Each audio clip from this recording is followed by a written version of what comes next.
Hello everybody and welcome back to another video. My name is Zach, otherwise known as Pulpy Syntax, and today, oh boy, it's been a day. It has not just been a day, it has been 2 days. In my personal life, I've been doing a lot. I've been working hard. It's very fulfilling, but it is also exhausting. For those of you who follow me over on Twitter, you saw that I got my jab. My COVID-19 vaccination, the first jab. So that was fun. That was an adventure. It was a good time. Now let's have, okay, this is going to be an interesting video. And by interesting, I mean, it may be a bit of a challenge. So we'll preface all of this at the start. As I always say, I am not a medical or physical healthcare professional in any way. I am just a dude who lost some weight and does this thing on the internet. Cool? Cool. Everything that I say, take it all with a big old pinch of salt, because I try to learn and I try to back my ideas or opinions up with some form of education, reading, learning, knowing, doing, being better, doing all of that stuff. But it is just my opinion. And the opinion comes from the media itself that is edited, uploaded, monetized, produced, all of those things that we talk about. We're here to talk and discuss the media that we see. And the media that we are seeing today or tonight, because it's 10 p.m. now and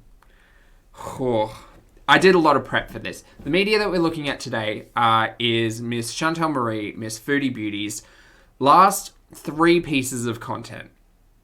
So, just over a day ago, there was the Hospital Storytime live stream, which I essentially put my foot down and said, I'm not reacting to this. And in truth, I'm not reacting to it in its entirety. I've taken an hour and 15 minutes and cut it down to about 10 minutes. Realistically, we're only looking at that for posterity reason. We're then going to, it's a triple today, by the way, a whole 3. We're then going to be looking at, uploaded 14 hours ago at time of recording, struggling diabetes, backlash, and weight loss surgery, which is a 13-minute video. I have lots of thoughts and we'll get into that.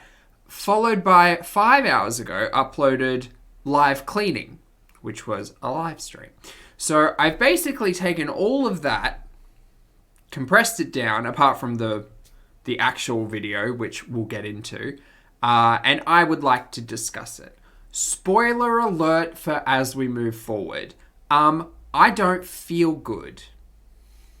I don't feel good because the Hospital Storytime live stream made me think, wow, okay, shit's got real, it's got serious.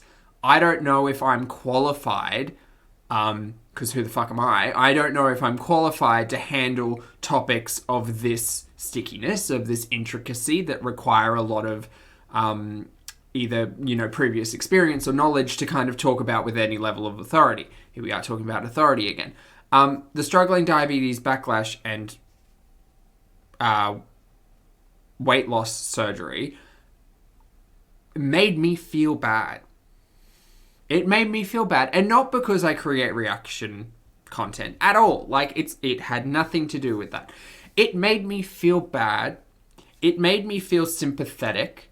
It made me feel as if I was watching someone who had hit the lowest point, who had basically said, things aren't good, I don't know what to do, I need help, and the sympathy from me was there. Lo and behold, we get a live cleaning live stream, and the emotional manipulation, we'll get into it. So with all of that being said, let's get into the videos. Now, to start off with, we'll be looking at the clip show version that I put together. Thank you, editing Zach. That I put together of the hospital visit live stream. And here we go. Hey, Chantal. Say hi, BB Jen. Hold on, guys. I want to show you what I'm having for supper. Right. Again, as I prefaced at the start of this this video. This was the live stream that I didn't really want to... I needed a moment. I needed just some time to, like, back away and just not be invested after the plethora of health discussions that we've had. As I understand it, there are very talented reactors. That's a better way to say this word. Reactors out there who have broken these meals down, who have spoken about this video at length. I will not really be doing that. Again, this is kind of just the best or worst bits of the live, depending on how you really view can. that. So I'm gonna have dinner. Yes, it's technically takeout. Yes, It's the Green it is. Door. Remember my favorite vegetarian restaurant? So I went back to the hospital last night, and Also forgot to mention we are mildly sped up. My apologies. the last time I ate was yesterday afternoon. So I went all this time without eating. When I was at the hospital, they tested my blood sugar. It was like 17. That's like the highest it's been. And I did look at this. Again, not a mental or physical healthcare professional. 17 is quite a high number in the general conversation of it all. And I just tested it now. It's 9. It went down to 9, which is really good for me. It should ideally be not over 7, but I'll take 9. That's for sure. So yeah, I'm hungry. But I'm thinking, like, if the fasting, hi Savage Keyboard, lowers your blood sugar that much, maybe I'll do that more often. Maybe go and see a diabetes educator to get your diabetes under control. Maybe that. Maybe don't just play fast and loose with your health. This is what the last 3 pieces of content have done to me. You know? So these are the kale mashed potatoes. Uh-huh. They do have a bit of dairy in them, but it's organic dairy. I know I said I wasn't going to do dairy, but Fuck it. just going to have a bit. Sure.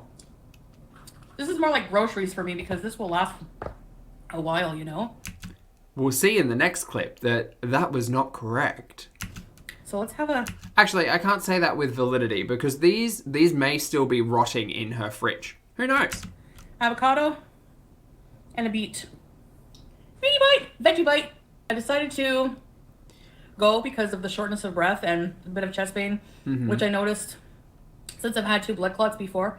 I knew the signs and the feelings, right? So what happened was... So I went again and took a cab. Oh, there are cuts in this where she's gotten distracted and shouted, "Hi, Travonda," or "Hi, Marissa," which I have kindly cut out. This is for my own sake. And I wasn't feeling good. I was so tired because I had to go. I checked my INR. It was low, so I thought maybe I have a blood clot. You don't want to mess with that. You don't want to mess with a lot of the signs that your body is giving you that, you know, perhaps you need to address with a family doctor at some stage, maybe. Maybe like 2 visits to the ER in 1 week is pretty severe. I think severe is the correct word. Severe. So I went back in the cab. Buttons. And you know, I love friendly cab drivers are so nice, but when I'm not feeling good, I prefer quiet ones. And this guy talked non-stop. Oh yeah, you know the healthcare system there, right? You remember when Mike Harris made all them healthcare cuts in 1995, and like, just like I had no energy, so even mustering, feigning interest, just like, oh yeah, oh, it's crazy. Just like mustering like an occasional, it's so crazy. I mean, as someone who caught cabs a lot coming home from work in the past, my best friend was headphones. Have a chat, acknowledge a cab driver, and just say, "I'm just going to listen to some music, don't mind me." It's like, it's just being polite. Worked for me. You know. And so I get there. Mm-hmm. The triage nurse is like, "Weren't you just here?" I was like, "Yep, something else now." So they did an ECG right away. Apparently that was fine because I waited in the waiting room for a bit. The nurse comes in with an oversized wheelchair and takes me back to my own little room. So where am I? Oh yeah, I go there. Go in my room. Another distraction. Yeah. Mm. Also, spoiler alert for anyone who has seen this live, I've cut out the majority of talking about other patients because that's gross. Also, warning: she will be sexualizing healthcare workers in this The live. dreaded poking to find an IV line. They need a good enough vein to get an IV line in, okay? Mm-hmm. So, I have read, and again, not a professional, but I have read that not being super morbidly obese assists in being able to find a vein for an IV. Take all that at face value, but that's my understanding of the situation. I'm sassy today. she's poking around. Nothing. Look at this. Blew a vein. I call it more. I had brave the IV and line blue. in my foot. And then right here, too. The nurse comes in. She's like, we can't use the one for your foot for the IV contrast for the CT scan. Mm-hmm. It might blow the vein. So I'm going to put one in your bicep. Does this look like a bicep to you? The bicep's just the muscle, right? Like, the bicep is just like when you do a bicep curl, it's the bicep. That's the muscle. I said, bless your heart. Nurses have to be anatomically correct. They can't say, I'm going to put an IV in your arm flab. Also, I truly hope that Foodie did not tell a nurse, bless your heart, because from what I have learned from my very kind and lovely audience is that phrase, like, maybe don't use that phrase. So she said, I'm going to put an IV in your bicep. I was like, ooh, bicep, yeah. It is a muscle that we have, yes. She got blood here. This one. That hurts. Yeah, in the hand. Even just, like, I've watched Anyway. this 3 times, but just, like, Then this needles. porter, this hot porter. Oh, there it is. Gorgeous porter guy. Big guy. So nice. I think he wanted me. Let's not do this. He didn't bump any walls on the way down. He wanted me. I get that this is a joke. I get that this is, like, I hope 100% a joke, but, like, it's not appropriate. It's not appropriate. Don't sexualize healthcare workers, service workers. Like, don't do any of that. These people are here to help you in whatever capacity, be it medical, be it in the service field, be it however, whatever. Don't do this. It just feels gross. I hate CT scans. I'm so claustrophobic. I'll throw my hand up and say I've never needed to have a CT scan. I consider myself very lucky. It wasn't the hot dog. Foodie's had, It what, was a 2 woman this week? Allegedly? who wasn't really hot, but she was nice. Oh. More judgment on the attraction level of medical staff. Very good during a pandemic as well. Jeez. This kimchi's juicy.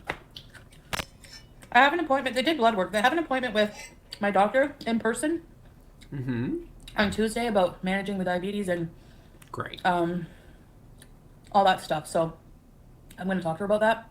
I'm getting the friggin' CT scan. I hate those things. I kept that clip in just for posterity once again, so that this is a great freeze frame, so that we as audience members can know to expect a health crisis.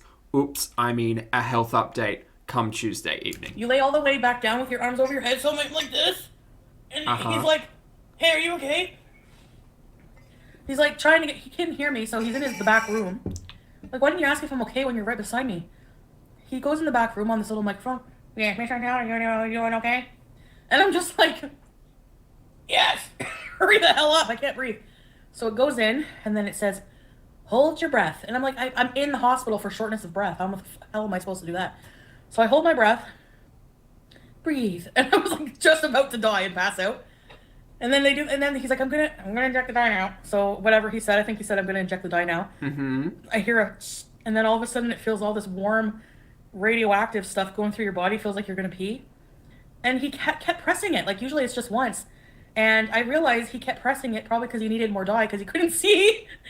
He's like, well, on the CT report, he's There's like, well, I couldn't really see one of the main arteries, but anyways, like in other words, hi Jennifer. So, anyways, yeah, there was no new embolism. There is remember I told you guys I had an enlarged lymph node Not in recent memory. No, I do not remember this being part of the health narrative. Also, it kind of has something in my nose.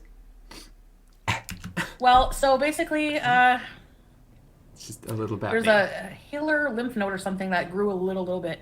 So I have to follow up with my doctor for repeat imaging just to make sure it doesn't grow any larger. Like, they're not too concerned about it. I've had it for a while. So If someone told me my lymph node or a lymph node I had was growing, I would be mildly concerned. Again, the entire message I'm taking out of all three pieces of this medical content is, oh my god, just listen to your professionals and ask for their assistance. Don't do things on your own. We'll see. yay! I'll be there. Hi, Eric. Thank you. CT scans. I know, claustrophobic. Yeah, and he left me midway in the tunnel, just like this, for like a good... Another technician came in, and I heard them laughing, and I'm like, can you tell your office jokes once I'm back on my stretcher? First, they send in a resident doctor to ask me all kinds of questions. Uh-huh. You know? And every time they're like, and how much do you weigh? And I'm like, say my weight. They're like, okay. But then they send in another doctor. Is that funny? Like, is the doctor's reaction to your weight a laughing matter? Is it? I don't think it is. Like, sure, find a laugh wherever if it helps you handle it, but 2 visits to the ER in the same week. Doctor and asked me the same questions again. When did this start? Yeah. BB's aware. Talk to him every other day. I think it was maybe too much vitamin K. I'm taking these supplements, B12. They have the spirulina, which is really high in vitamin K. Plus, I was drinking those green juices. So they basically just don't know where the shortness of breath is coming from. Maybe just, I don't know. It's not just being fat because, unless it is, and I don't know, maybe. It might be that. It might be the pressure that you're putting your organs under. It might be that. It might be a lack of fitness. It might be the weight. Yep. It might be those things. If you look at my fupa, because the infection, actually, let me feel. Yeah. I think it is healing, but the sore side, it's all weird looking. Like, it's, I don't know. It's definitely not as sore, not as inflamed. So I think the antibiotics are working. But, Good. I said, can you look at my fupa because I want to see if it's getting better while I'm here. I don't want to have to come back. So she's like, sure, you know. Like, probably like, no, I don't want to, but, so. Yeah, I mean, I don't know. Like, do you ask an emergency, like, staff member that? It's like, oh, hey, I was here 2 days ago for this thing. Can you just check it out for me while I'm here? I don't know if the emergency worker was just like, okay. Sure. You were here 2 days ago, but sure. And I'm like holding in so much gas. Like, so. Buttons. That's that in a nutshell. Just realizing the editing I've done here is just like slowly cutting away at the plate.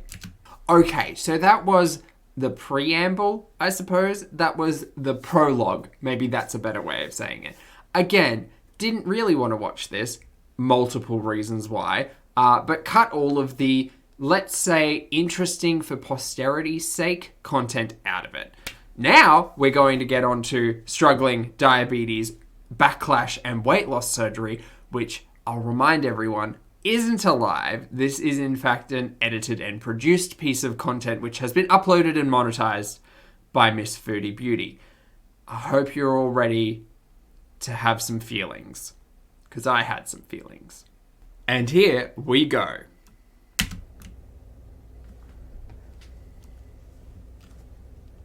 Hey guys, hey guys, hey, how are you? I'll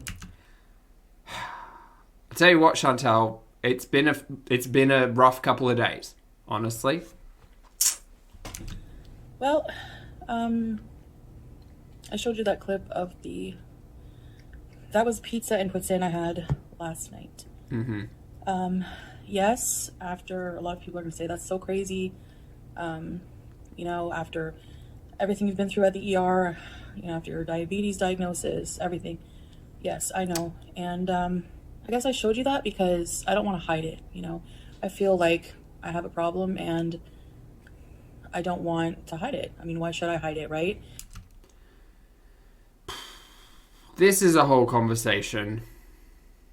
I don't necessarily want to make the argument that, yes, Chantel should hide it. However, in the last couple of weeks, I've certainly had conversations in regards to the influence Chantel can have over the audience. Particularly if we think about new audiences or audiences who are, by whatever means, more influential than cynical Zach, for instance. Look, should you hide it? That's entirely up to you. Should you accept the fact that everything you put out onto the internet is well within the realms of being criticized? Yeah, there's that as well. So, prefacing this entire video with, there's no shame in it, I guess, is interesting. Because I believe this video is,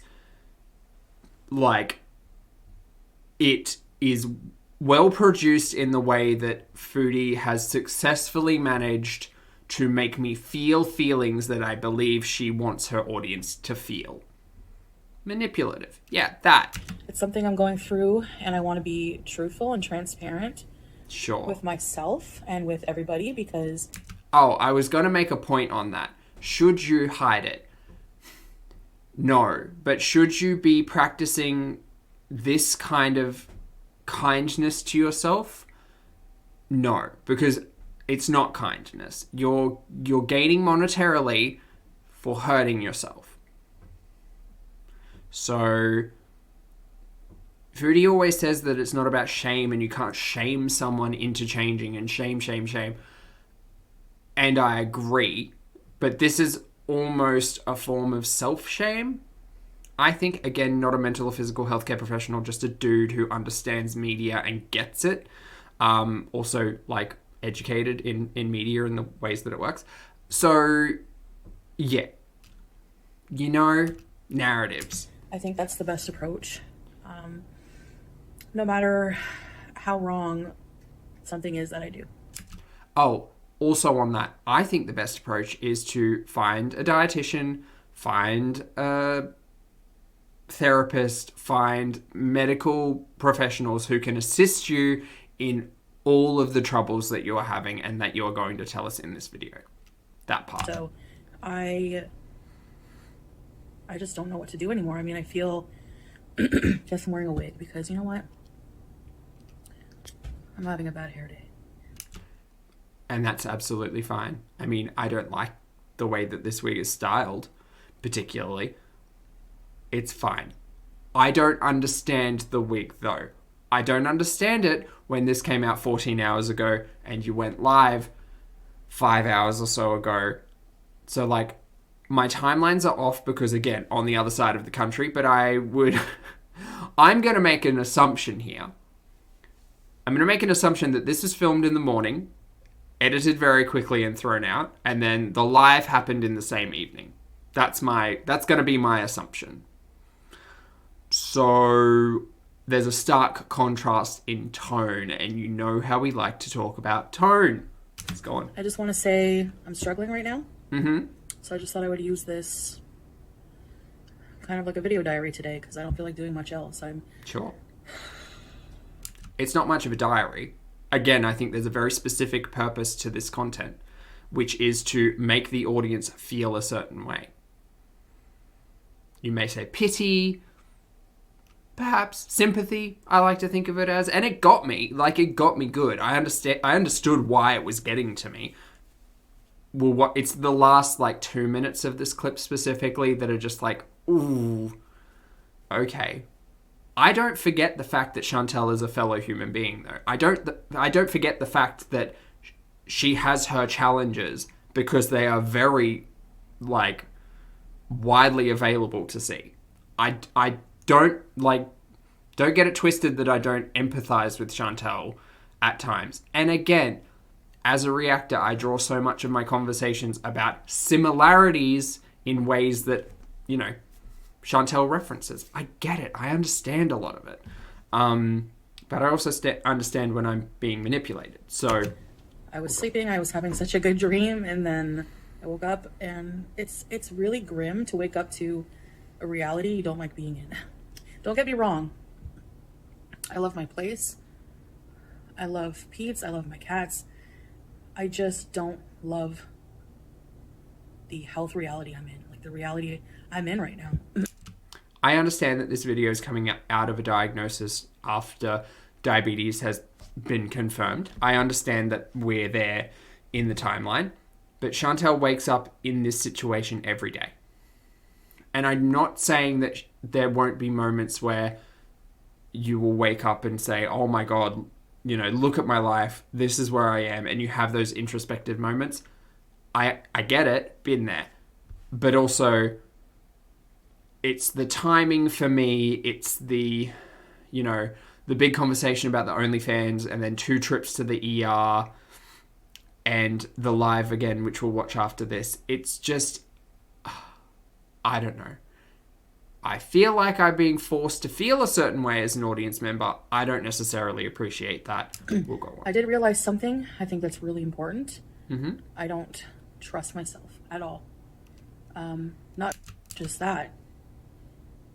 Because I anticipated questions from people. I feel like I'm trying to make people understand how I'm thinking. I'm sure people will say, well, I don't get that. Whenever you're faced with a decision, an urge to eat something you shouldn't.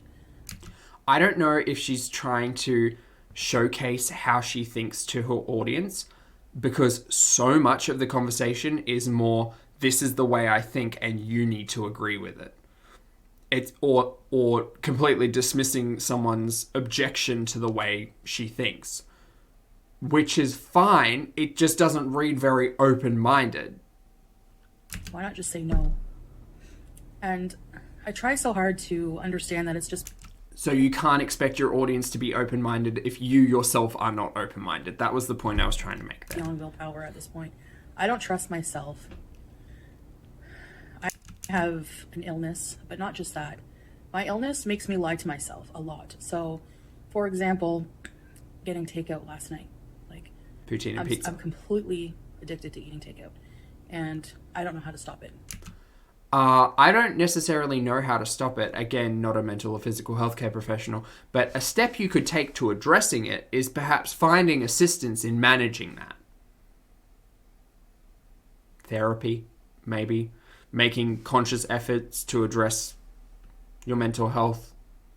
Conscious efforts to, you know, assist in your physical health. There's lots of things that you could do. You don't need to, in my experience, you don't need to know the answer immediately, but you need to know where to go. Like, you need to know how to make the first step.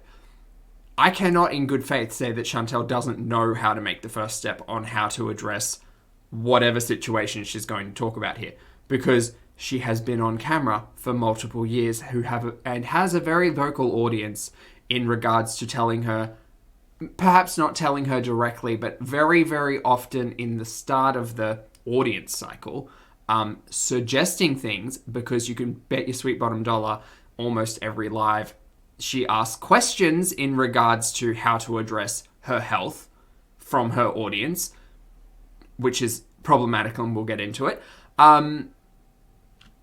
So there's that, right? Go and seek professional help is the end card to that. My illness is lying to me and convincing me that I don't care anymore. Like, I want to just eat out and just, you know, not care. Now, we all know Zach's thoughts on intuitive eating, right? I'm just going to take this moment to say, yeah, the whole reason, I won't speak for anyone else but myself, the whole reason why I said intuitive eating wasn't going to work is because she can't trust her intuition. Just like I couldn't trust my intuition when I was at my biggest. And I don't have any diagnosed, elements or connections with food in that regard, but I understood it and could reflect on it. So we're here now. Or, for example, I was lying to myself, and it was like about the takeout with the vegetarian place. Oh, it's just vegetarian, so it's healthier, and they make the food from scratch. Mm-hmm. But it's still possible to... It's still takeout, right? It's takeout and you can overeat on it. And once again, there are other reaction channels out there who did the calorie counting, who figured out the carbohydrates, who did all of those things. I don't need to do that. However, having watched the clip, yeah, it was a lot of food. It was a lot of food and potentially a lot of carbohydrates and potentially fats, maybe not. But when we're in conversation in regards to the diagnoses that Chantal has, yeah, I mean, again, it's not the audience's job to be critical, but we are a critical audience. So at the end of the day, it's still takeout. So I was lying to myself yesterday about that. And then I thought, well, it's always just, I did this, so I may as well just let it all go. You know, just give in, just give in, just give in, just give in. I understand this feeling specifically in regards to dieting when you have a bad day and you kind of just snowballs. Today has been that day for me because there was cake in the office, and guess who really likes cake? Zach. And guess who overeats on carbohydrates every fucking time he gets the chance to? Me. So today has not been a great diet day, and it got to kind of dinner and I was just like, I'm not even going to bother counting. I'm just going to have, chicken and broccoli and not measure it, and that's okay. I think a lot of Chantal's audience can reflect on this. What I will say in regards to this conversation is, can we expect Chantal to make better decisions tomorrow? Can she get back up on the wagon? Is she going to make an effort to do so? Based on the live stream a little later in this, probably not. And it's like those signals of just give in are like all day long, and they're so overwhelming. And it's almost like you could use some kind of tool to assist in that. Perhaps a professional. It's so tempting, the thought of just retreating back into that comfort zone that you've used for so long as like a warm blanket against everything that you're afraid to face in the world, Mm-hmm. That removing that blanket and being left with that cold, hard reality and that cold feeling of anxiety and just those horrible feelings. And I know that over time they go away, but over time, right? Over time, I can't speak to that, but you addressing them, you working on yourself, you finding the tools to be able to assist in whatever capacity that is. Yeah, if you work on yourself, you can make yourself better. You can progress. That's a better way of me to say that. You can. This analogy is quite interesting as well. Because who doesn't want to leave the comfort of the warm It's so easy to just say, okay, just one more time. Just like when you wrap yourself in the blankets in the morning before getting up to go to work or school, you're like, just 5 more minutes. And those 5 minutes just never help, right? So, I mean, eventually you got to get up for school. And in this analogy, if you don't get up for school, you're not bettering your mental or physical health. So, get up for school, Chantal. That's, I guess, as much as I can explain, and I know a lot of you have a lot of solutions that are very helpful. I appreciate it, but I have to keep looking for some help. Professional help. I am no longer seeing the intuitive eating dietitian and therapist. It's nothing personal against them. Intuitive eating, I'm sure, really is. Color me not surprised. It's the way we want to strive to be, kind of, but normal eaters. But I don't trust myself. I don't trust myself to listen to myself. How long was the intuitive eating cycle? If you would like to let me know in the comments below, I'd very much appreciate it. Was it January, I think we started this? We all knew. We knew it wasn't going to work. And I'm not trying to sit here and rub it in, but it's just, this corner of the internet was so loud, saying that this wasn't going to work. And I get it, she doesn't need to listen to us, and that's fine.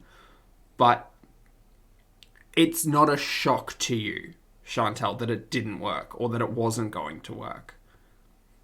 And I'm still particularly interested in the dietitian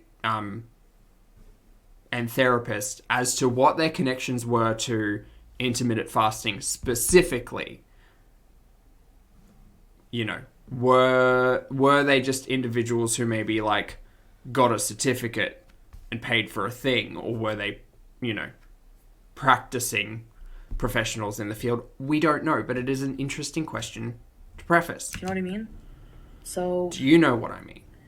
I think right now I just have to, I'm on the list for weight loss surgery, and no, surgery doesn't solve all your problems, but No. it does help a lot of people. I am going to leave a lot of this discussion of surgery up to individuals within this corner of the internet who either have had an element of weight loss surgery themselves or are far more educated than I am, because this is a topic that people in this corner of the internet have been through. I myself have never had weight loss surgery, so I don't have a lot to speak on here. I'd be interested in the perspective of like the Canadian health system as well, because we'll get into that as we go. I did look at a little bit of information, but yeah, I can't really speak on this too much. From my understanding, there are times where weight loss surgery is kind of immediate, right? Like it is we need to do this now or else. And then obviously you have the bariatric surgery in a less emergency situation, I suppose. Again, if I'm incorrect, please let me know down in the comments below. But yeah, I'll leave that discussion up to better hands. And you do see, you're followed by like psychiatrists, counseling, and stuff like that. It was a team of people. It's not they don't just snip you and they do help you a bit with some aftercare and things. And I know I literally just said I'll leave this discussion for better people, but from my understanding, the preparation for the surgery is quite important, right? Like there are things that you need to address, and one of the biggest things is potentially the mentality, reliance, relationship, however you want to, say it, with food in general. So, because I just have a really hard time imagining someone getting weight loss surgery who hasn't settled that relationship with food prior and the worst happening. So, like, overeating post-surgery, I imagine, is going to be very painful, if not very dangerous. So, again, a discussion for better hands. I have my diabetes to worry about now, so I have to completely change the way I eat. I have no idea what the heck I'm supposed to do, what I'm supposed to eat. Great, me neither. So my advice to you, Chantel, is to go and find a diabetes educator. If that's a diabetes educator, I think they're a diabetes nurse. Is that the correct term? I'm not sure. I only know them as diabetes educators because, again, for those of you who are new to the channel, my mother is a nurse. She started training when she was 16. She's worked in mental health. She herself is diabetic and has been since she was 16, and has worked as a diabetes educator before as well. So that term I am aware of, but I'm also aware that, like, as a content creator, maybe don't ask your audience to give you the hot tip on how to handle your diabetes. Go and speak to a healthcare professional. Cool. So I will be trying to get as much help out of my doctor's visit on Tuesday. I see my family GP in person, and I'm hoping that we can talk about getting my diabetes under control. I'm hoping that the Ozempic injection really helps with my appetite. I know it's helped a lot of people lose like at least 5% of their body weight. I haven't looked up Ozempic at all. I don't know if that statistic is an average. Also, not 100% sure how often an Ozempic jab would need to be given. From a previous live stream, there was a discussion about her being shown how to make the injection. So the assumption would be that Foodie has to do this herself moving forward. How often that happens, who knows? Oh boy, that throws just another pressure on her looking after her own health. Which would be better than nothing for me right now. And also therapy. I have such a headache right now. So it's not a happy video today, guys. I'm sorry. It's not. I'm just being open and honest about how I'm feeling. You know, I'm just trying to make your audience let feel guys sad know for what you. I'm going through. Yep. And We know. And I'm not saying that she doesn't have every right to make this content. She absolutely does. But we know. We've sat through the lives. We've been having this conversation for the last week. And does this video clarify the discussion for individuals? Yeah, ultimately it does, because it kind of it is good in the fact that it gets everybody on the same narrative page, right? It gets everyone caught up. If you haven't watched Foodie for a couple of months and you watch this video, you'll be like, oh, right, I see things have declined. Here we are. But I think from here forward, I feel bad. Sam, come here, Sam. And yeah, I have to figure out all new content, but I have to figure out how I'm going to be eating and things first, right? Which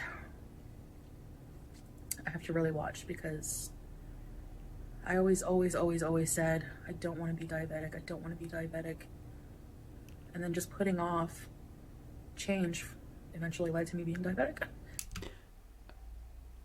The change, probably yes, but also, I don't know, it's a hard discussion to have, because how long has it been?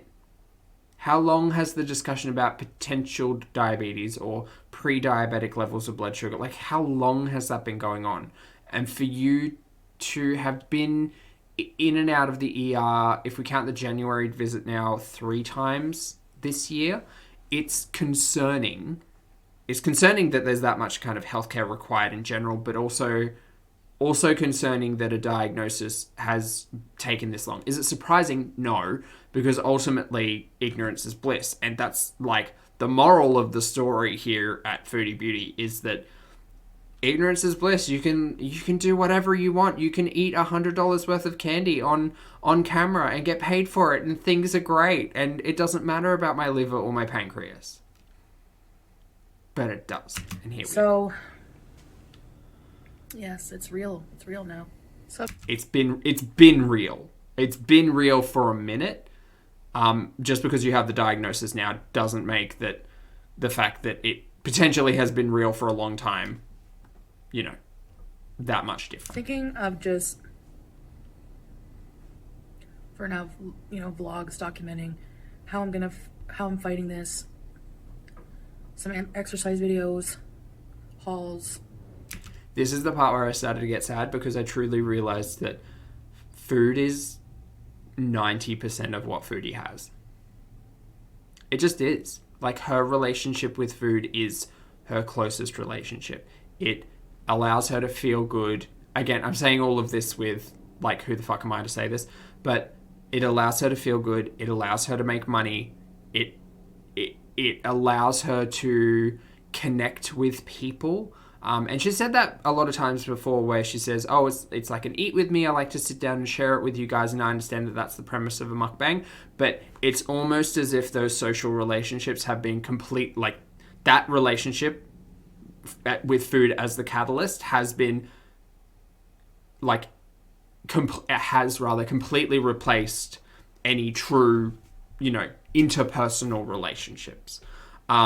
Not to say that there were many of them showcased on this channel in the past, but I'm just saying, if you look at the last year of content, and I know COVID is the thing to consider, if you look at the last year worth of content, the reliance on the audience to be relational has increased. Just like a Dear Diary channel, and just what I eat in a day, my feelings.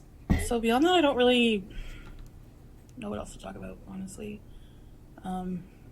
Just that I'm in a health crisis and I need to get better. Yep. And I'm still really figuring out how to do that. Professional assistance. That's how to figure out how to do that. Professional help. It's overwhelming. Mm-hmm. Because I'm the type of person who likes to solve my own problems, take things into my own hands. I don't know if you'd call it like pride. Trouble with authority. Perhaps not trouble. Trouble's probably not the best word. Just not being able to accept another person's authority. Brutish or bullish mentality, perhaps. There's that. I don't really have much of that, so it can't be that. But I just think, like, I just need some help, and this is not a surprise. This has been, we have been here. We have said these things. We know. And we've been telling you for a long time. Again, those of you who are new, I was introduced to Chantel through a BuzzFeed article and reaction channels. Even, 13 months, 14 months ago, this corner of the internet was very loud saying that you needed professional assistance. And you didn't do anything. And it probably goes back longer than that. I just always feel like I'm back at square one, you know. That's my reality right now. It's this part. It is indeed. Alright, guys. So I guess that's it. It's gonna be a pretty short video, I guess, but I'll try to check in here with videos more frequently as I'm feeling better. Maybe once the weather starts getting nicer and I can go out more with my walker and things like that, then I'll probably start to feel a bit better as well. Kind of just feel like I have cabin fever, like a shut-in, you know, but I can't walk that far. Like, I'm just gonna say it. I can't walk. I can't go. I can't do anything. Yeah. My breathing is so bad. Just walking to the living room right now is, you know, almost leaves me breathless. At least walking upstairs does. Walking to the car leaves me breathless. So I can't just go out and just go for small walks without support of my walker. And the ground is full of slushy snow. So I kind of feel trapped. I don't want to say that that's not the case. Sure. But nothing's stopping you from starting somewhere. And all journeys, you got to start somewhere. It sounds sappy and ridiculous, but it's true. You've got to take that first step. So if it's the first step towards finding healthcare professionals who can assist you, great. If you're wanting to build up your stamina, look at mobility, you know, at this stage, it would almost be practice in walking, I guess, in conversation. Take the walker into your living room, do a couple of minutes. I can't believe I'm legitimately referencing Anne Boleyn and her workout videos from the past, but like 2 or 3 minutes of continuous walking is better than nothing. So I need my walker right now, and I'm thankful I have one. So when the weather gets nicer, I need to use it, you know? So I miss doing videos like that. I miss doing videos like the museum with Pete's. Those were fun. Just going out in nature videos are fun with Pete's. Doing videos in general with Pete's are fun because he's like he's my best friend, and he's just easy. He's easygoing to do things with. But I miss having fun. I miss having any sort of fun, you know? I think that was a really real moment, a really like honest, transparent moment. I get it. Yeah. And it's not just the like the conversation around COVID or the fact that it's winter and you can't go out or things like that. But she won't say it here, but I believe it's heavily implied that the missing out of fun is also because I have put myself in the situation where my deteriorating health doesn't allow me to do things. That's that. I'm sure most of you do with this whole COVID thing, but Well, there. I just want to feel better. So, yep. I wish this was my real hair. I love you guys. Alright, guys.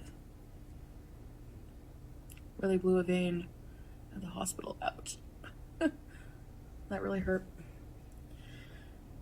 It happens.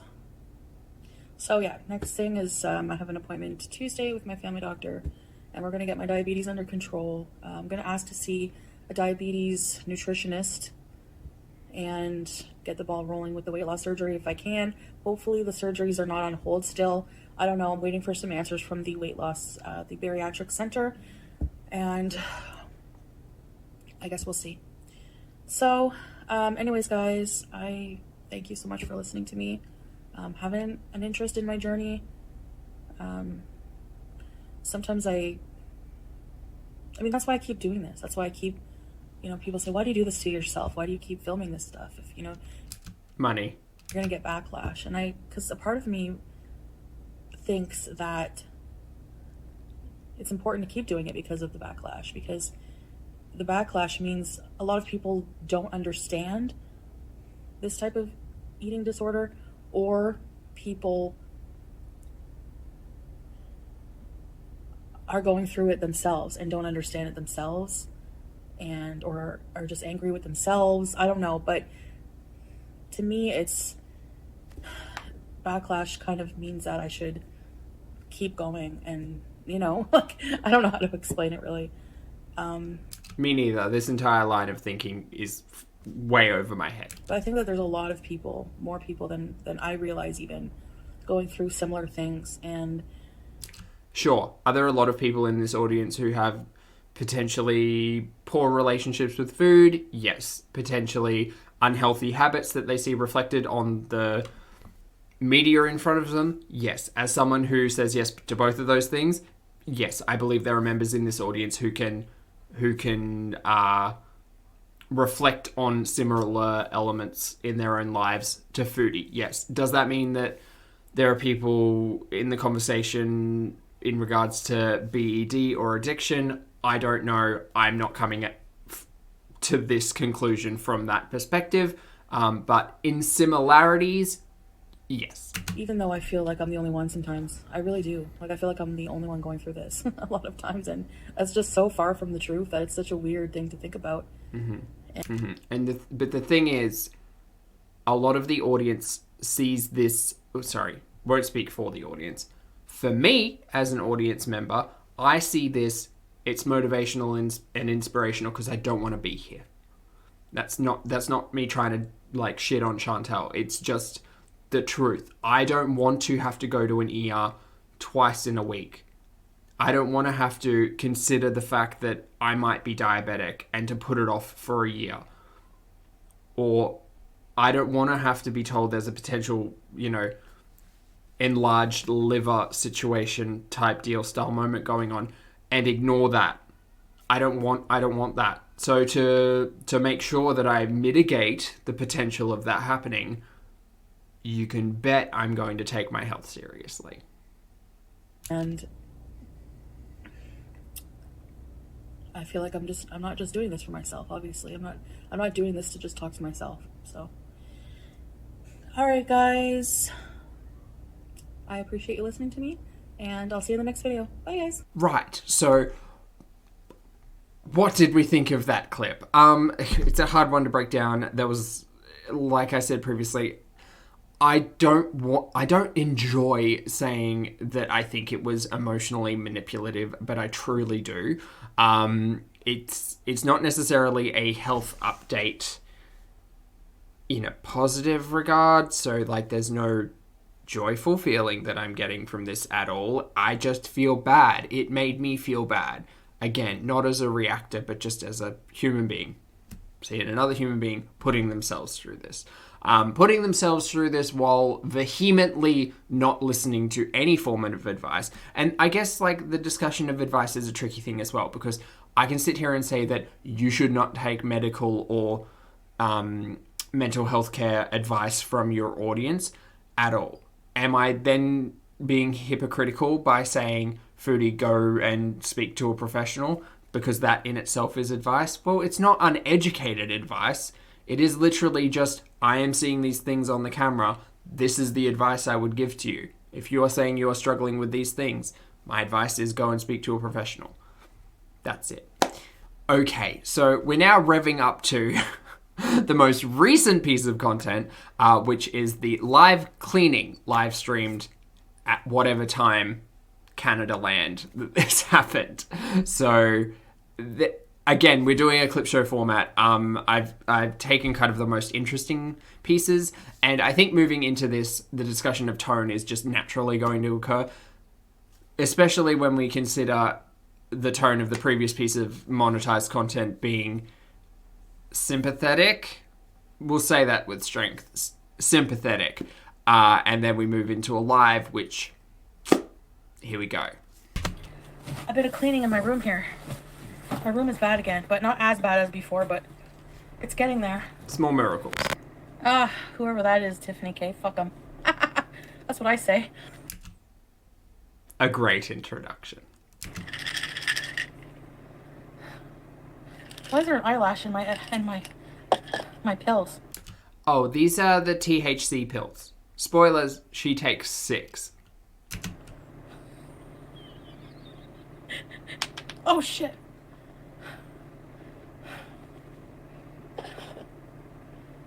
I took a few of these. I'll probably feel it. Just a couple. Okay, when these kick in, it's gonna be bad. That's all I gotta say. Woo! Yeah, they're THC pills. It's legal here, so. It's legal here. Does that mean the family doctor is aware that it is being taken? Does that mean that there is consideration in regards to the drug-to-drug reaction that may be occurring in your system? I don't know. I'm prefacing all of these with questions because I'm not a physical or mental health care professional. However, it'd be interesting to hear if the GP has co-signed on this. Who knows? Took like 6 of them. The fupa is what it's called. It's healing. I think. Who knows? I mean, hopefully we'll find out on Tuesday an update on the health, which, my goodness, I just wish the health would get off the internet, but that's fine. I just wish I were cleaner, but... Alright. The top part of the desk is clean. My Torrid came in, so tomorrow I'm going to do a... Hi, shut the front door, Megan. Hi, Chatty Cathy. A, Torrid haul and try on. I look forward to that. I enjoy this content. Not this content, the hauls, because you know I love a haul. My goodness. My goodness. So what I'm going to do is I have some shelves to drill on my wall in my bathroom. Oh, I kept this in because there was a live stream earlier this week? Maybe it was last week, where we saw a hand drill just sitting on the kitchen counter, and I couldn't figure out why it was there. Now we know. So I could put all my Lush there. Yeah. Also, as someone who rents a house, I would never imagine drilling into the walls and setting up a shelf. Maybe it's different in Canada. A trash can, but I know I'm supposed to clean every day, but I just don't. Just tidy. I'm gonna do a tour haul. So it says of the lower tray, which one is which? Are they both the same? Oh, I kept this in because this is hideous. This is purely my opinion, but goddamn do I hate this organizer tray, and we'll see it. I guess they're both the same. Hate's a strong word. I dislike here. the look of this. This is little organization pieces that are cheap. Help keep the space organized. Like, I have shit everywhere in my room, you know? Sure. And...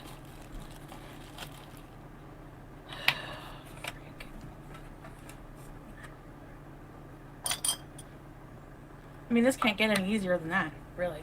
Look at that. So cheap. Wait, did they say to put the poles? Yeah.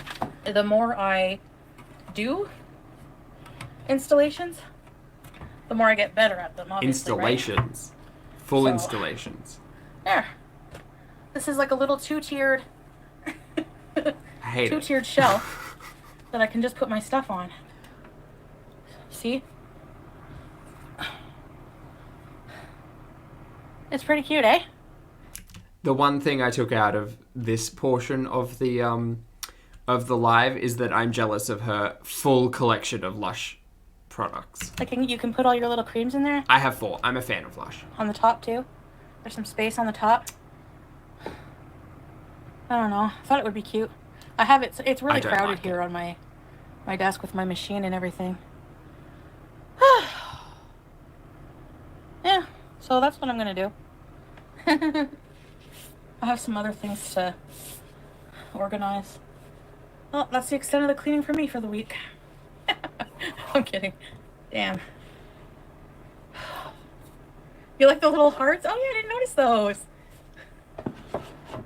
those. Thanks, Mike. It's okay if you're not kidding. You know, it's not going to be my only cleaning for the week. But definitely, probably for the night. Tomorrow's another day. Again, I'm trying to figure out the timeline here. I'm imagining, purely based on speculation, that the red wig video, as I think we should call it moving forward, red wig video was made in the morning, this was made in the evening. Chip away, and then I have Live this shelf. I brought my drill up here because, like, I used to find DIY stuff really intimidating, but the more you do it, the more you... I found it intimidating if it was someone else's wall, but that's just me. I have to put the shelves up on the wall. I never did that before. I'm just imagining like 6 puncture holes through through the chipboard or plyboard before getting it right. Before like finding a You can't be a beam. meanie and care about someone at the same time. It doesn't work that way. Yes. Okay. Kept this in mostly for posterity. I understand the premise of you can't be cruel to someone and care about them in the same way. I mean, that's a lot to unpack, just that simple statement. But I will speak on my relationship to Foodie and her content, in that I do not feel I am ever mean. I feel that I come across reasonably balanced. I'm not here to hate or shame or bully or ridicule or humiliate or any of those things. And it is a discussionary tone. I'm just talking about the nonsense I see on the YouTube, ultimately. I'm not here to make too many assumptions or presumptions unless founded in conversation that we are watching.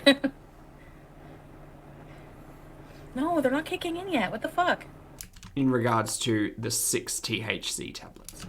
What takes... Oh, it takes 2 hours? Oh no, I'm gonna be friggin' super high at like... Hi, Kim. At like friggin' 2, 3 in the morning. Whoops. My THC pills, Jer Bear. Wait, maybe I feel something?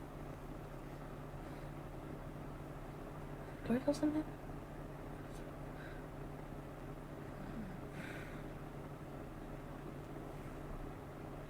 Do I have to poop?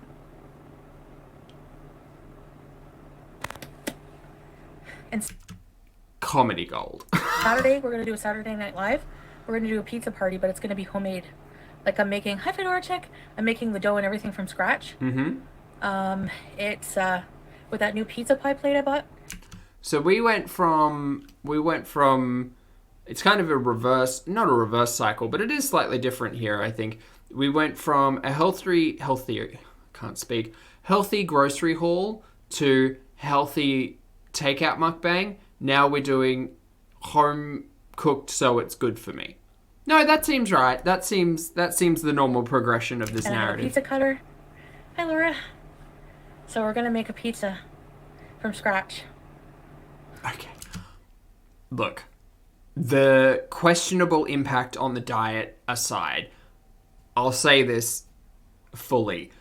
Please just go and speak to a healthcare professional and let them give you a diet plan and stick to it so that you don't get worse, right? All of that being said, I very much look forward to the content of the pizza party, because the last time we saw baking with Foodie, I lost my mind at those cookies. So I look forward to seeing what pizza dough looks like. Oh, that was Fupa strange. cleaning products over there, because I sit on that side of the bed after my shower, and I clean it and stuff it.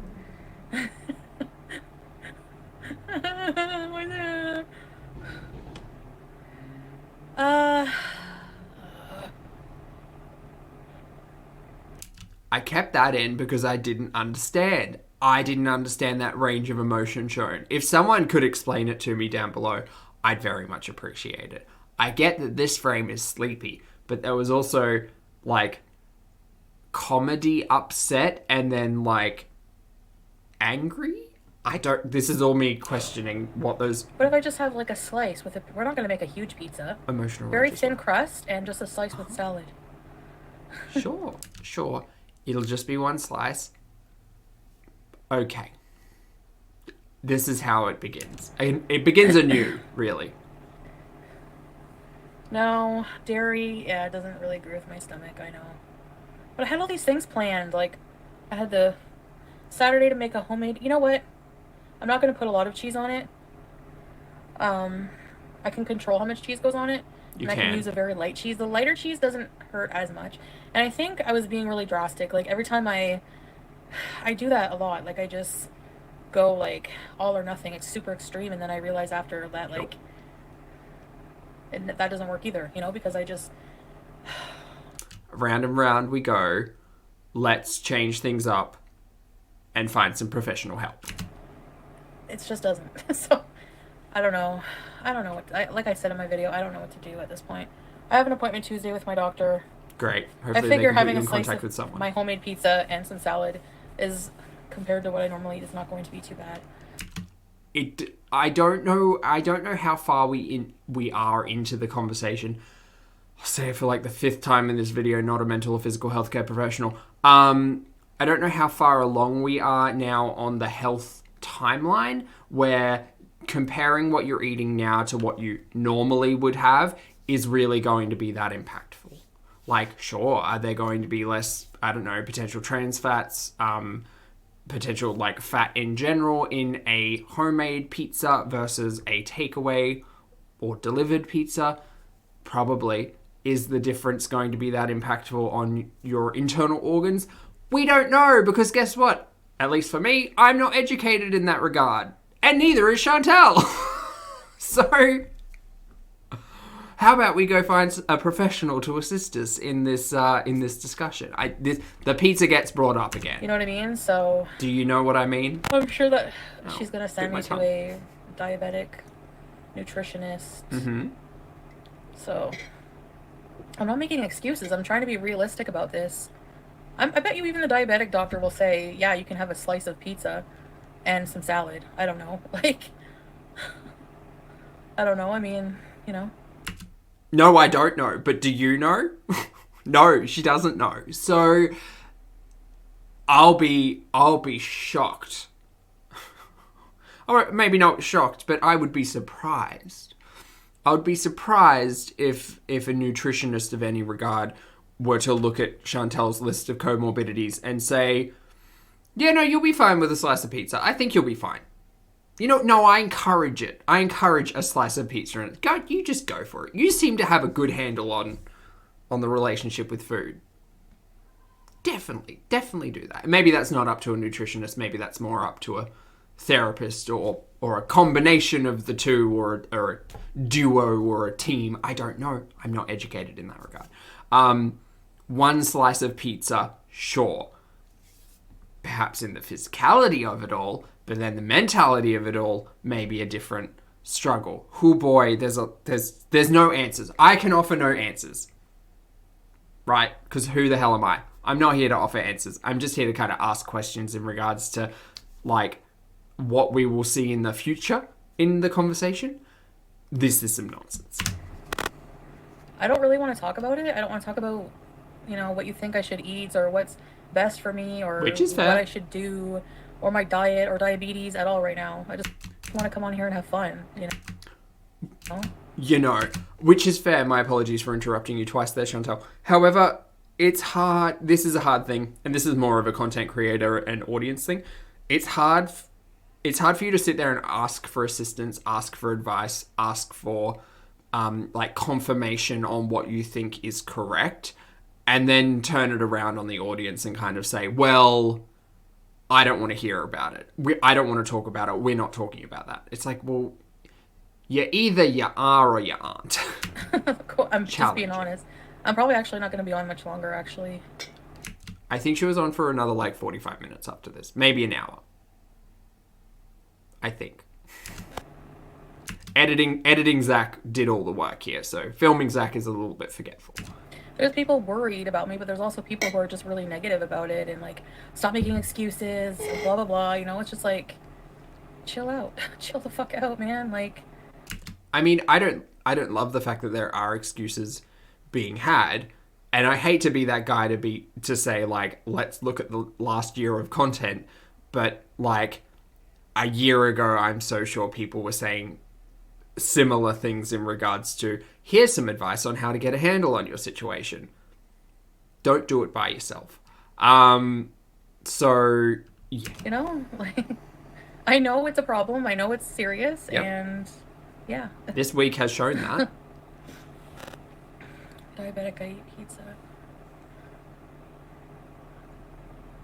Yeah, I mean, Jesus, people. If I'm not eating just like a lean protein and fucking green vegetable, people are all over my ass. Like, I'm trying to be realistic at the same time, you know? That's fine. My advice to that in regards to the relationship between content creator and audience/platform is to perhaps just remove the eating content entirely. Like, that's a really good way to not like showcase or address that information in any way. It's like, well, unless I'm sitting here eating chicken and broccoli, you guys are mad at me. It's like, well, you're literally telling us that your diet, that your health is declining in direct correlation with your diet, and here you are being seen not to take that seriously. Yeah, that's the problem. The conversation of harm that we have. Chicken and broccoli. Chicken and broccoli. I kept that in because I'm a fan. Yeah, so that's what we're doing Saturday, and then I definitely want to do my Twin Peaks themed video, because I wonder if that menu choice will be diabetic or non-alcoholic fatty liver disease friendly. I don't know. The cherry pie has been mentioned all week, so will I be surprised if on Sunday there is discussions of cherry pie? No. Will I be disappointed? I mean, yeah, ultimately, because, like, could you have a cherry pie? Maybe. But again, I don't know, and Chantel doesn't know. I spent a lot of money on the stuff to do that. So I really, really, really, really want to, you know?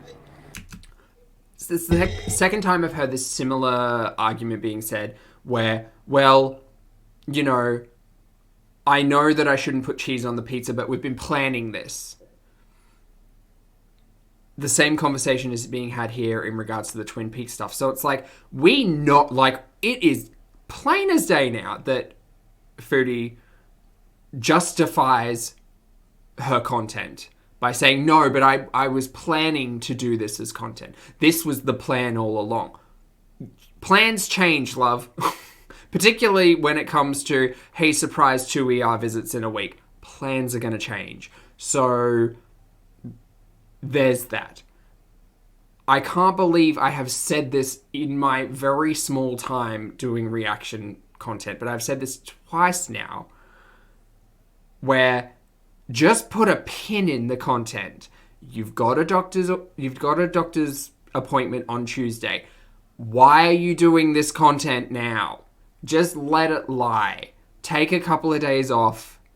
Don't, because it's just the relationship with the food and the content and the benefits, and it's just a warped thing that we'll get to Tuesday, and then it'll be, I'm not going to take anything the doctor actually says seriously because I've just spent the last 4 days justifying my lifestyle because everything is content. Anyway. It'll be so fun.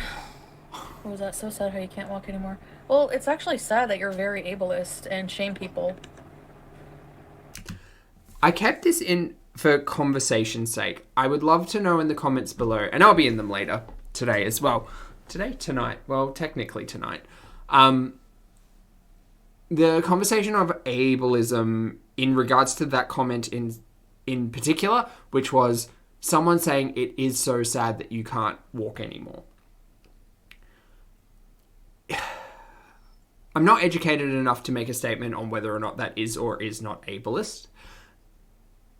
It is, however, from my basic understanding of the way that wording or the way that sentence was phrased, It is sad, though. Like, it is sad that Foodie is going through all of this. Ultimately, is it because of her direct actions or inactions in most cases? Yes. Yes, it is. But it is sad. It makes me feel sad. And maybe that's a better way to say it. Chantal, I feel sad that you have so much trouble with walking now. It's been well documented on the channel, and it is ultimately in discussion surrounding health in general. So we're all on this journey together, right?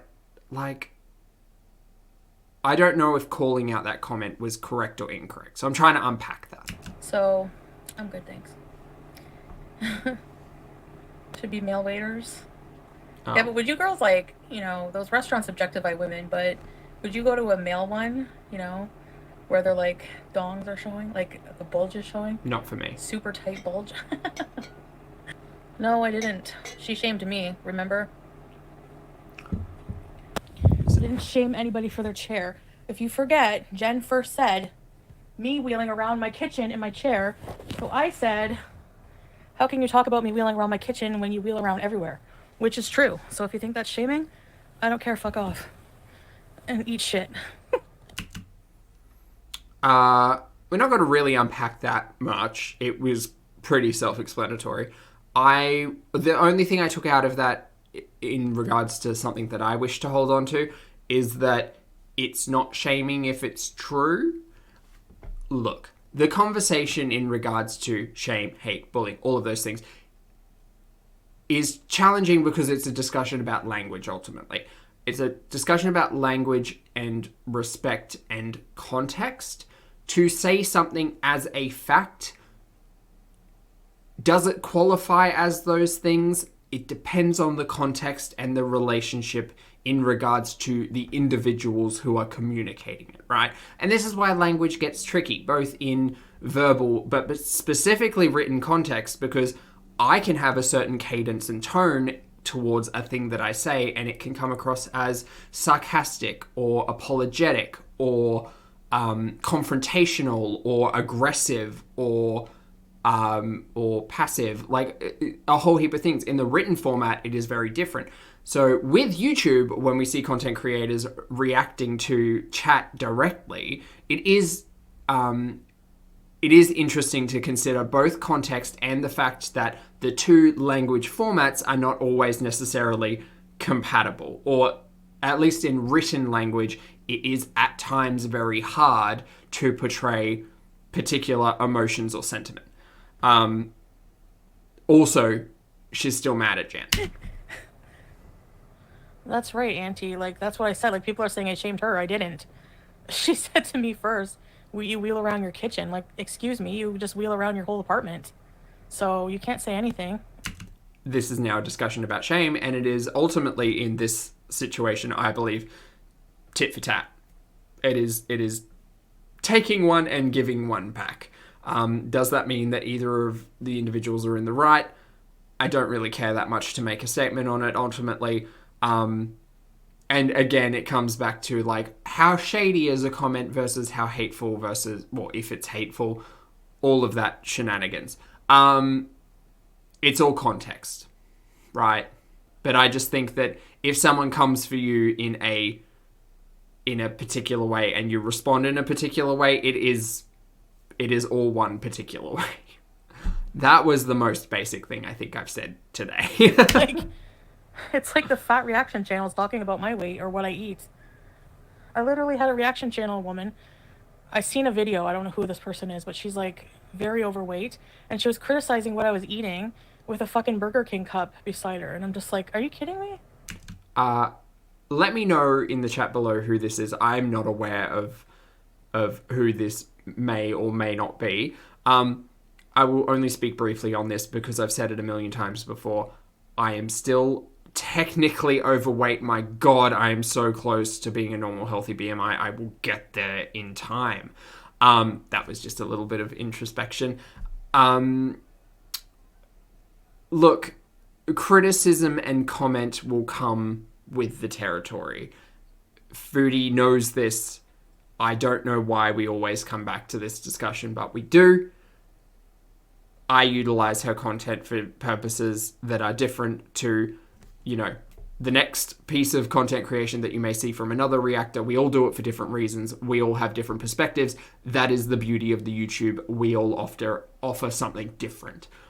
It is indeed about us, which is to say the you in the YouTube. Now, because our content, I'll speak only about myself, because my content quite heavily relies on the reaction of other individuals' content to tell my own stories or make my own discussions on. I mean, that's cool. It's fine. We've said it before.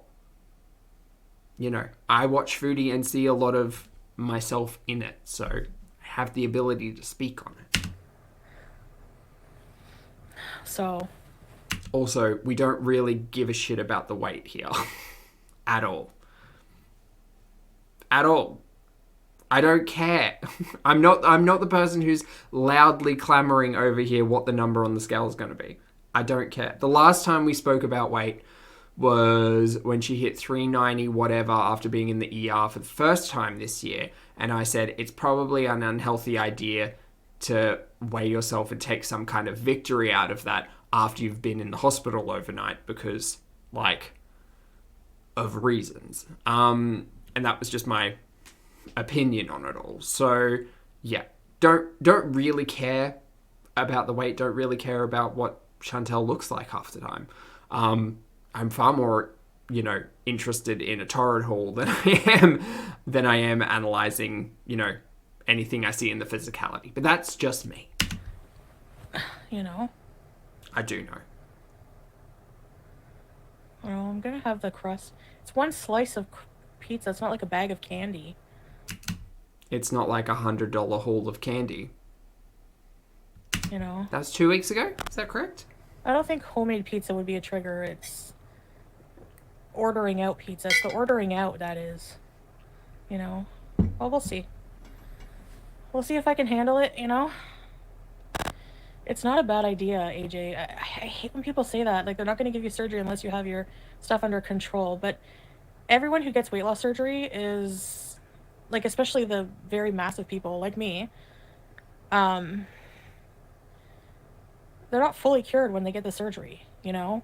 And here it's different than in the US. This is not a Dr. Nazardin show. We don't have the same criteria, you know? Like, this is why I prefaced a little earlier in the video that the discussion around the bariatric surgery and the weight loss surgery and the prep and all of that discussion, I feel will be handled much better by other content creators.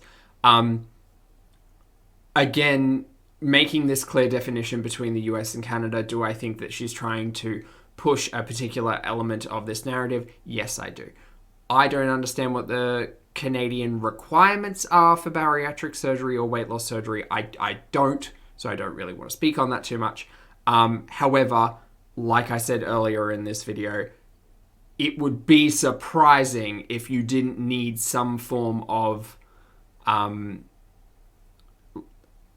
therapy, psychology, someone to sign off and say, yes, you will be okay to receive this this surgery on a mental level.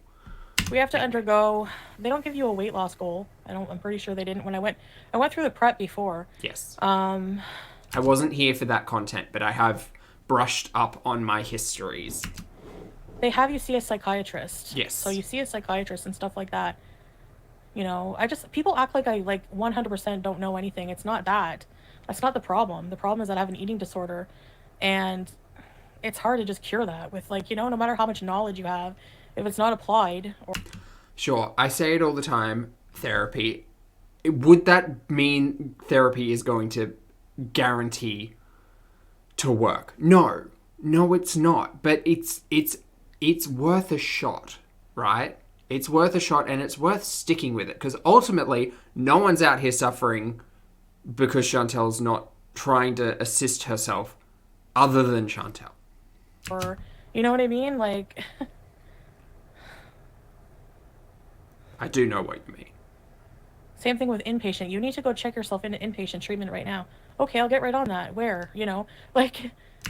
That's a whole discussion to have whether or not inpatient would be a possibility. Again, not a professional, so don't know.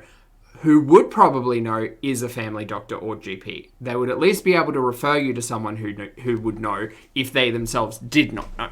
So, again, we're in the situation where the audience doesn't know, and Chantel sure as heck doesn't know. She's going to tell us and convince us that she does know, but in reality, I don't think she does know. You know? There's no... It's so limited here in Canada. Like, most people who are saying that are not from Canada. You know, it doesn't... You know, like, it doesn't exist. Like, especially during COVID, a lot of places are closed down. Places for food addiction are not covered. Like, any other addiction is covered, but not food addiction for inpatient. Inpatient beds are very, very limited. There's like 6. Look, I get healthcare being expensive. Even in socialist healthcare conversation, I get the extras can be expensive. I understand that. But I also understand that purchasing from Lush and getting Amazon deliveries and doing torrid hauls can also be expensive. So I think it is an element of prioritizing your health over the material goods or the content. Again, I understand it is a conversation about, well, you know, those material goods allow her to make more content, which allows her to make income. So I get that that's a conversation, but like health over wealth, right? In all things. So I know I need help, but trust me, inpatient is just not as easy as going to check yourself into inpatient. And yeah, it's very expensive. Bye bye belly, exactly. It may not be easy, but like,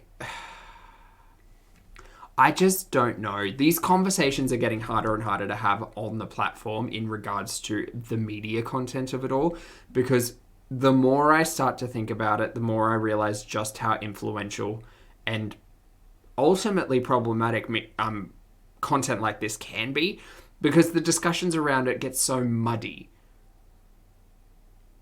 And it's hard to find a clear answer, and it's hard to hold on to an opinion of any kind, because ultimately we're having discussions about things that are likely outside of the known knowledge of most of the audience members. So I don't have any authority when we're talking about bariatric surgery. I don't have any authority when we talk about a lot of things, and that's why I preface everything by saying I'm not a professional, and these are kind of just all of my opinions. But ultimately, that is highlighted all the more when we talk about Chantel taking the advice from the audience, instead of doing the one thing I think everybody can agree she should do, which is to seek out and take the advice of trained professionals. And not just that, but in Canada, we do not have inpatient for food addiction. Exactly, unless you pay an arm and a leg for some kind of retreat center, which a lot of them are not even open because of COVID. That's fine, but we were having this discussion pre-COVID, so I don't understand. I don't understand the justification of, well, they're expensive and they're all closed now anyway. Well, they were expensive a year ago. They were expensive 2 years ago when you could have potentially done that as well. And I understand I'm reflecting a lot in retrospect here, but it's kind of where we get to in the cycles when we do this so many times and we think, geez, have we not had this conversation before? Yes, we have had this conversation before. Many times. You know, like, I've looked into it. So, I mean, you know. Ooh, bug.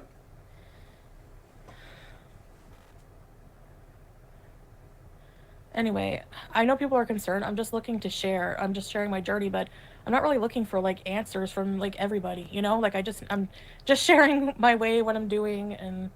In this very video, you have consistently said, you know, in a questionable tone. So that would open the gate to prefacing things as questions.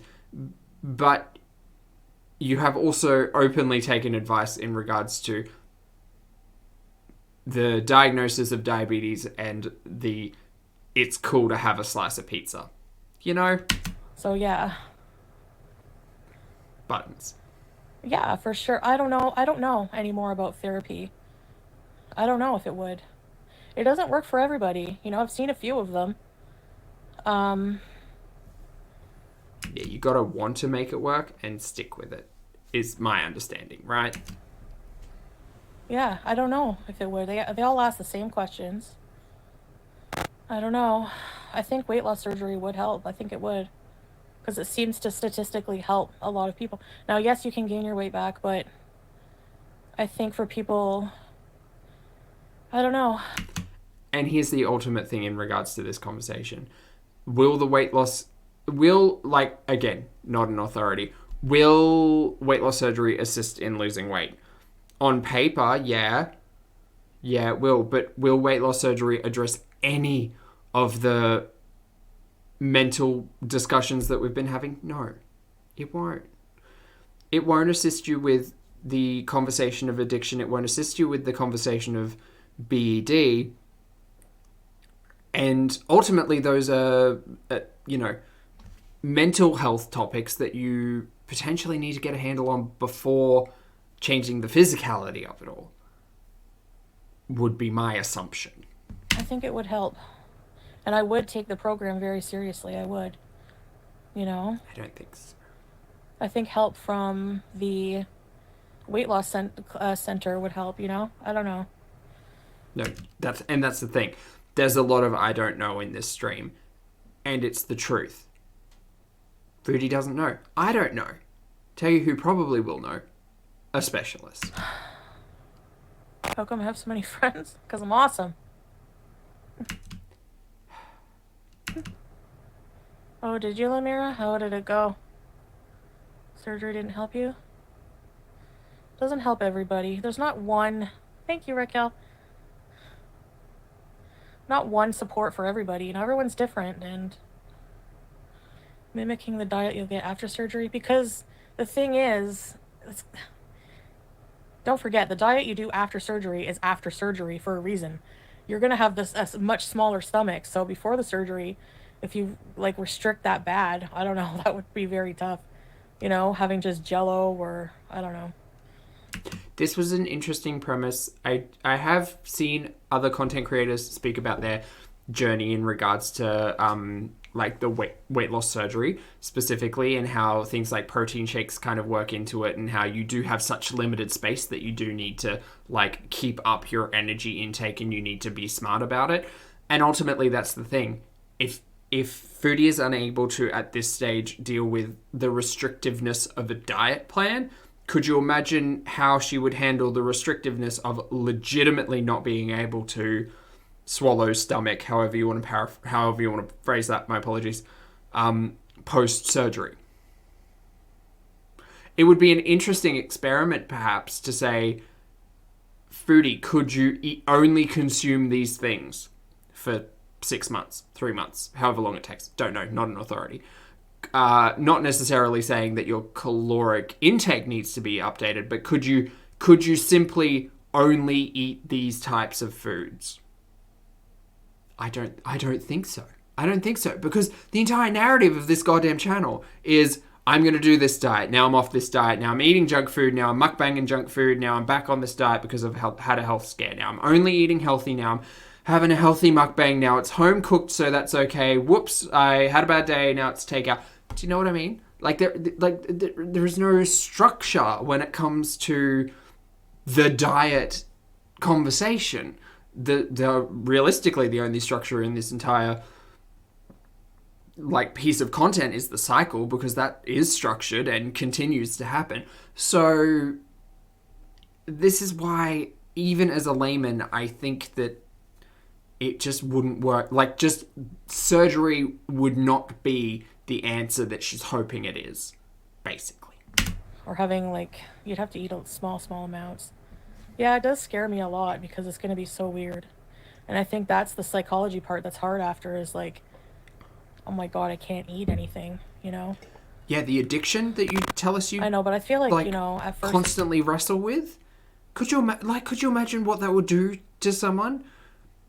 To be addicted to food, to then essentially take away your ability to indulge in your addiction, forcibly take it away? Not forcibly in that the surgery would be forcible, but just in that, like, you wouldn't be able to partake in the addiction at all. Like, that would be horrendous, because she wouldn't have the tools to be able to assist her in that, because again, it seems like in this discussion, therapy is just straight up off the table. It'll give you a good head start because you won't be able to eat. And it'll kind of like reset your hormones. Like, I don't know. I don't know if it works like that. Also, we didn't discuss in this this clip earlier with the 6 fucking THC pills. I was kind of thinking it out, and then I was looking a little bit into just the general idea of self-medication or self-treatment, right? Again, not a professional and not an authority in any of these capacities, but even as a layman, just looking at self-medication and the conversation around it, there's a lot to be said in this content in regards to just that one topic. I'm not intelligent enough to have that conversation, but it's an interesting idea when we look at utilizing food as a form of therapy, or utilizing THC for whatever God knows reason. Like, I don't know the reason why Foodie partakes in THC tablets, or 6 of them at once. I believe there was a conversation about it helps her sleep, which sure, but like that and the current medication or antibiotics she's on, like, has that been cleared by a doctor? We don't know. Whole heap of conversations for much smarter people than I to have. Yeah.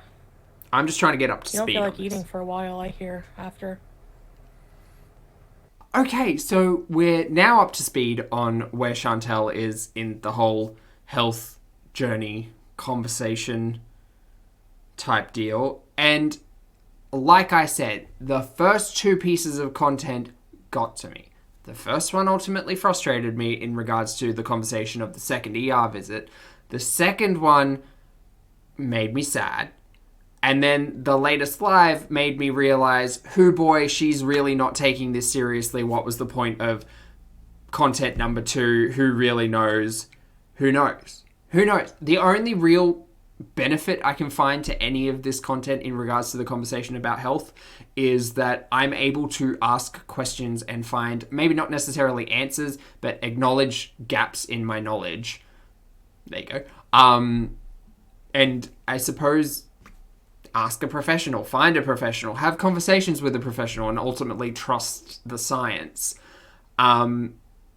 I also feel kind of like a sucker for being made to feel bad, but I'm glad I was able to unpack that. And if you reached this point in the video, thank you so much. I hope you enjoyed. As always, I appreciate the comments, opinions, and eyeballs. And I think that's it for me today. It's now past midnight, so I've got to fix this up and then hit the sack. I'll see you in the next video. Bye!